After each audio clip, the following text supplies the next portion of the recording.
Welcome to the Mike Fleur Coaches Show. Coach, you come off a real tough loss against the number one team in the state. You take the Grizzlies on the road to Cabot. You get a 35-21 win. You wrap up the 2 seed in the playoffs in a first round bye. It was a good night. I think we had talked about, last week during practice, our kids were a little flat, and I guess trying to get over the Friday night before where they'd really laid so much on the line and it didn't go their way. But we got off to a little bit of a slow start, but they came through and played hard the entire football game. And, defensively, they had a new challenge this week of playing the dead tee, and they put a big 240, 50-pound kid in there at fullback. It took them a little bit to get us, but I think we got 4 or 5 turnovers. And really, our first defense gave up 14 points. So really proud of the way they played and what they've done to this point. Talk to them about, we're not done. We got to finish this thing and keep going. The teams that advance now, the ones that want to keep practicing and the ones that want to keep getting better and the ones that want to win football games. I think that was the concern, Coach, talking to you before the game Friday night, was how are we going to come out? You win the toss, you defer.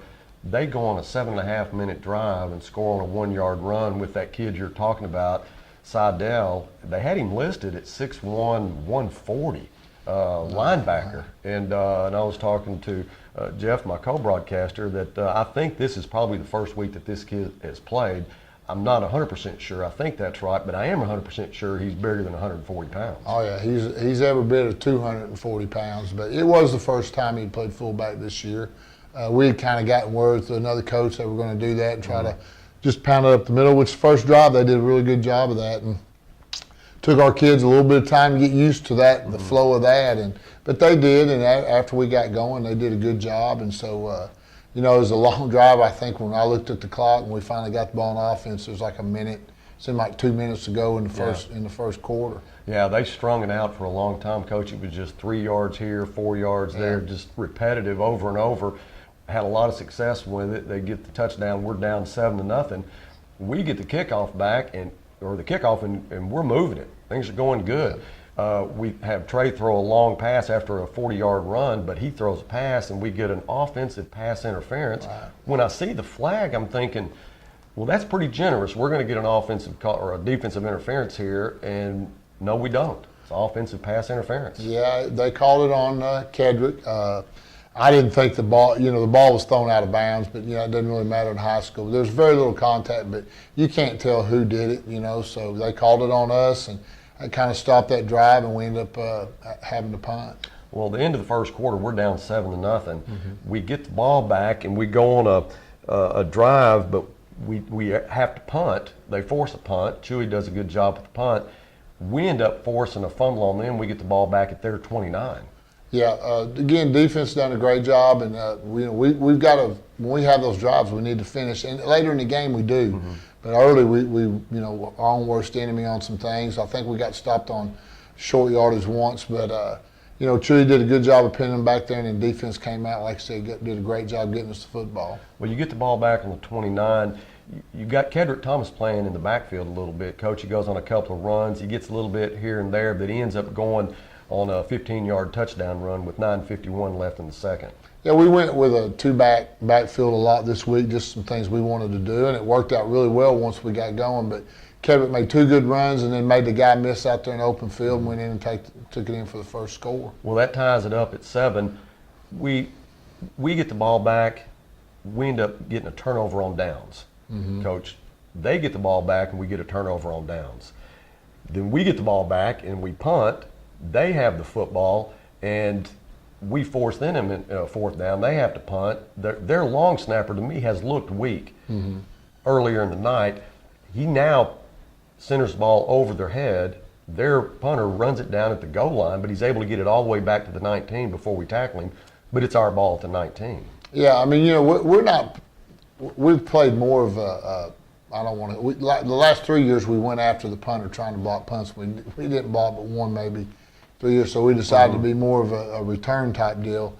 But they did. They snapped the ball over the head, and we had pressure, but it's delayed, so it gave the guy time enough to pick the ball up and do something with it. So instead of getting it maybe on the 2 or 3, we get it on the 19, which when we do that, we got to score. We got to score. Well, at 2:44 left in the second, after getting that turnover, we end up scoring on a 5-yard run from Derek Wise. Yeah, we run the speed option. We kind of choice it there. Looked at, let Coach Frazier in the box pick the best side and signal to play in. And Trey does a great job of taking the ball to the guy that's got him. And when he takes him, he pitches it out there to Deuce. And Deuce takes it in for 5 yards to put us up 14-7. 14-7, Coach. I'm feeling pretty good now. I'm thinking very little time left on the clock. We're going to get the ball in the third quarter. We've got a 14-7 lead. We're getting into the flow of the game. Things are looking good. Chewy kicks off, and he's a yard from getting it in the end zone, and they bust it right up the middle, take it all the way back to our 21. Yeah, we've talked about this. We try to be a directional kickoff coach. I believe in squeezing the field down as much as you can, not having to cover the whole thing with the way returners are now. And Chewy's job is to kick the ball to the right side of the field. Well, Chewy kicked it to the left side of the field, where we have 3 guys out there to cover it. And so, and we work on this in practice. Kickers are going to miss it. When they do, you got to adjust your lane to get over there. Well, we didn't. We ran straight down the field, and so that guy's got to beat 2 guys, and he does, and he runs it back. I don't know. I think to about the 20, and we finally get him tackled. Well, they get the ball down to our 21, and then with 1:44 left in the second quarter, Austin Morris, one of their running backs, gets a bad pitch, Coach. He catches it on his shoulder, but he's able to take it in for a touchdown from 14 yards out. Yeah, he does, and they go in and score, and now the same thing you were talking about feeling, now you're not feeling that way anymore. No. It's 14-14, and we've done a great job all year covering kicks, and that's the first one that we've had to return, I think, past our 35. Right.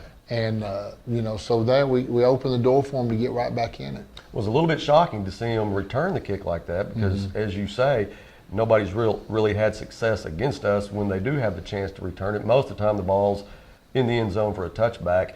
It did catch us off guard. I know it did you, but they end up scoring a touchdown. Now it's 14-14. They kick off to us. There's 1:37 left, and we go into your NASCAR formation or your program, and Coach, we take it down the field. A couple of big runs by Trey, and then we get it in the end zone with 1 second left. Yeah, right there, I'm probably a little more conservative than most people. Let's don't do anything dumb here to give them a break and get an easy score. But so we run the zone, we don't get much. Next play we run a little quarterback draw, and Trey breaks it outside for 25 or 30, I can't remember now. And then we run the zone again and we bust it again.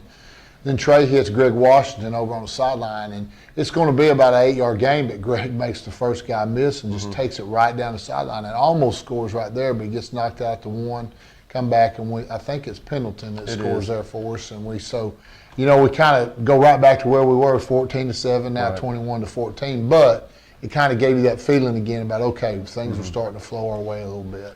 Well, when there was 1:37 left and you put your NASCAR package in, I felt good. I really do. I feel like we're going to take the ball down. We're going to at least get a field goal out of it because we're having so much success moving the football.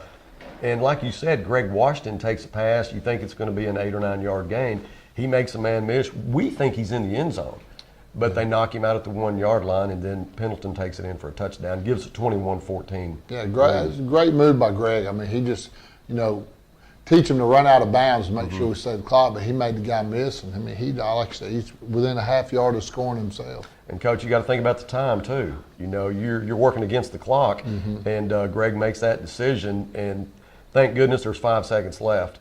After that, and then we end up getting a touchdown. That gives us a 21-14 lead at half, and that's going to do it for the first half highlights. We'll be right back with second half highlights after this.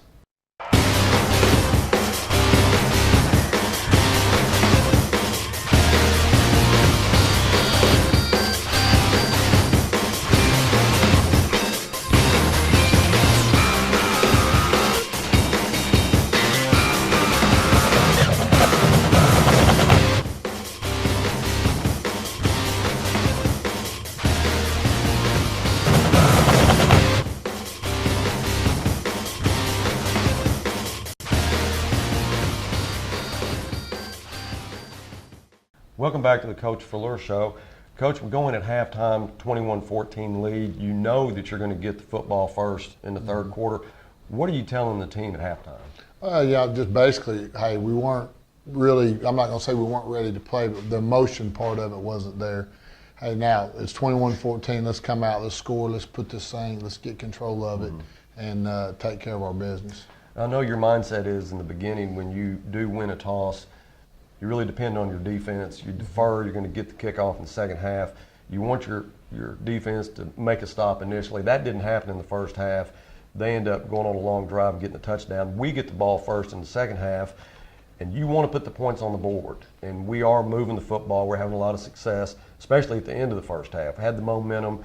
Trey gets a big 45-yard run, Coach, and then there's a face mask penalty. Add on to that. Yeah, we ran the zone with him, makes a good read, pulls it down and takes it off. And then as he's going out of bounds, I don't know if it was a late hit or a face mask, but we got 15 yards added onto that. So great way to start the third quarter. Trey ends up capping it off with a 6-yard TD run. Now you're up 2 scores, 28-14. And, you know, that's where you want to be at least. You at least want to be up 2 scores. That way something funny happens there at the end. They make a big run. You know, with that quarterback, at any time he's capable of scoring. So that 2-score lead is big. And so, you know, now you'd like to put a little more on top of it. Well, we talked about Jared Barnes, their do-everything quarterback. We saw him on that first drive in the first half. Didn't see him a lot after that, Coach. I saw him hurdle one of our players after he'd already gone out of bounds. I didn't know if he'd hurt himself then or maybe the coach was a little bit upset with him, but you had mentioned that maybe the next series or the next play that he was hurt. So he's not in on their first drive in the second half. And they have a kid named Cody Skinner who's playing quarterback for them. We forced them to punt, and now we've got the football again with a 2-score lead, and we're moving the ball pretty good. Pendleton gets a great run. He gets a face mask penalty. Add on to that, we're taking it down the field, and then Trey throws an interception. Yeah, kind of had them going where we wanted, and we made the decision to try to. We've been running the zone, and they've been making us pitch it. So we've been watching that free safety fly up, and on that one play, he didn't. He sat back, and you know, Trey forced the ball a little bit, and we talked about it. He's trying to make a play. If you could go back and redo that, we just kept on doing what we were doing and gone on in there and tried to score and get the thing, you know, under control. But they made the play, and now, you know, we're still in that same situation. Well, they end up getting the football back, and then at 2:23 left in the third quarter, talking about Barnes, now they bring him in as a receiver. So we all know they're going to try to get the ball in his hands. Right. Cody Skinner throws a post route to him. He catches the football and takes it down to the 1-yard line, I believe. Yeah, that's a poor job. I mean, number one, he's a great player. So you knew when he comes in, that's where they're going. It's 4th and long. Yeah. And we've kind of got him double covered. We got a man on the line. We got a safety over the top, and we don't do a good job. I mean, we let him off the line of scrimmage, and the safety plays deep and cuts underneath him, and he catches the football and takes it down to the 1-yard line, which, you know, we got to do a better job of that, especially knowing what's coming. But, you know, that's easy for me to say and a little bit harder for them to do, but we got to do better at that. Well, Coach, it was a 4th and 16 when it happened. And like you said, everybody knows that it's coming to him, but he is a good athlete. He's a big target, Coach, and run that post route. And you're talking about having a man on him and then somebody coming over the top. He just kind of got in between, and it was a perfect pass. Yeah, it was a good throw. It was a good throw, and he catches it and takes it down to the 5. Fortunately for us, we end up getting a fumble. That's right. That's right. I forgot about that. We did. They fumbled the ball in there and recovered it. Now they got us backed up. We need to do something with it. And we get the football on their end of the field, but we're not able to do anything with it. We have to punt.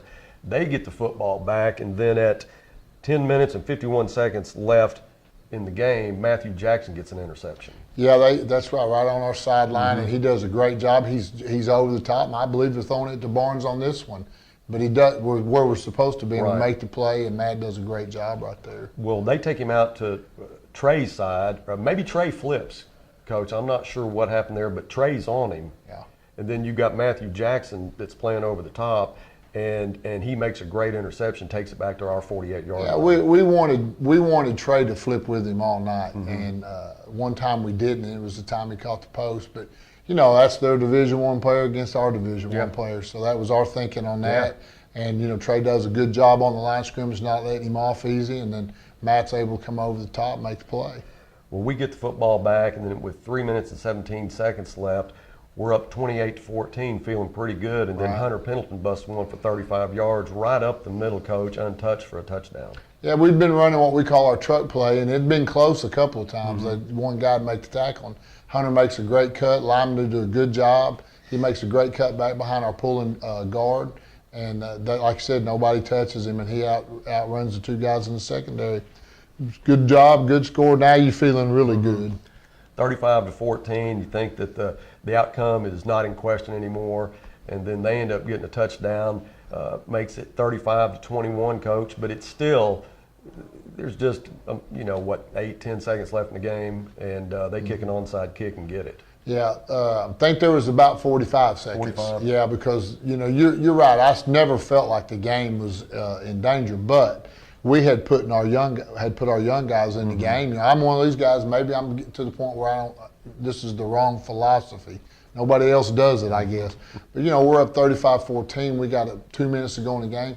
We got 40 guys standing over there that hadn't played, that practice every day, and looking towards the future. Right. Hey, let's get these guys in. Just don't give up a big play. And they didn't. They made them drive to score, and so I'm okay with that. And then they onside kick it, and I'm like, what's going on? Well, then you see two run out on the field.